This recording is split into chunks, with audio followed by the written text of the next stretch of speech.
the Commission can only begin the process of organizing for a by-election after receiving a formal notification from the clerk to Parliament.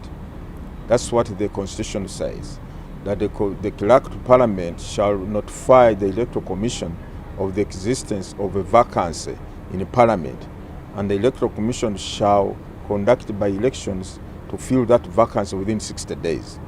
Since at the moment, two things have not yet happened. One, the days provided for in law for an appeal have not yet expired or lapsed. Secondly, we have not yet received any formal communication from the clerk to Parliament notifying us of a vacancy in Parliament. Therefore, for us as a Commission, we are still comfortably seated where we are.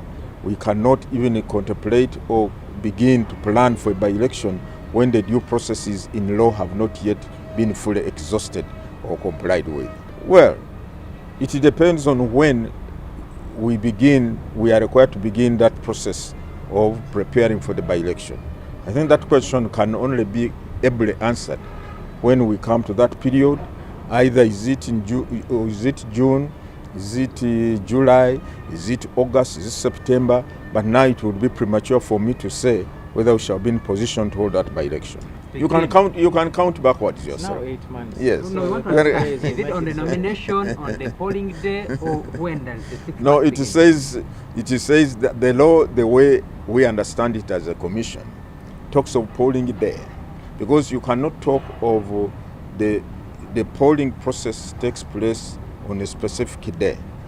And the law has said that the Electoral Commission cannot set a day for polling or for voting unless and until nominations have been concluded for that particular elective office. So as we talk now, we cannot set the date for presidential elections, nor parliamentary elections, or local government elections until after nominations have been done. However, you can do your own tabulation, because Article 61, Clause 2, is the benchmark, defines the timelines within which the general election must be held.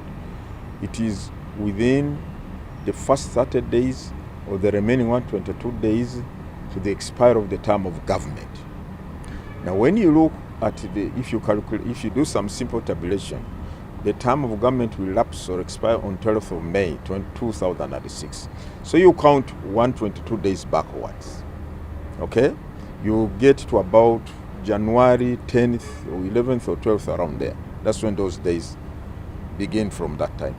Then you count the first 30 days going forward now of the 122 days. So that's why we say in our roadmap, if you recall, we say that polling for presidential, parliamentary, local government shall take place between 12th of January and 9th or 10th of February 2026.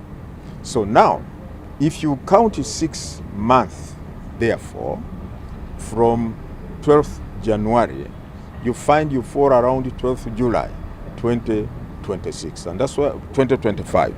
So that's why we are saying at the moment, today is 20th of May, would be very speculative for us to start talking of when we shall be, or whether we shall be able to hold that by-election if all the other due processes have been exhausted or complied with. It is very premature. The petition, you will all recall, I think the main ground by the petitioner, that is Nambi, was that the failure by the Commission to declare or announce the results from the 14 polling stations, okay, disadvantaged her. That probably if those results had been declared, she could have won. That was her case, all right? And we did concede and accept that indeed we could not declare the results from those 14 polling stations because some people came and destroyed the results after counting. And that was not the fault of the Electoral Commission. For us, we organized everything in accordance with the law. We expected the other stakeholders also to act in accordance with the law, and therefore we're not in position to declare those results.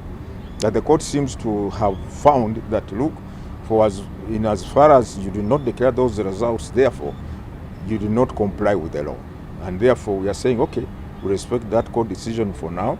We are going to study the judgment, and see the grounds on which the court based itself, and then we determine the way forward. But for now, we are saying the Electoral Commission acts in accordance with the law, performs its tasks and duties.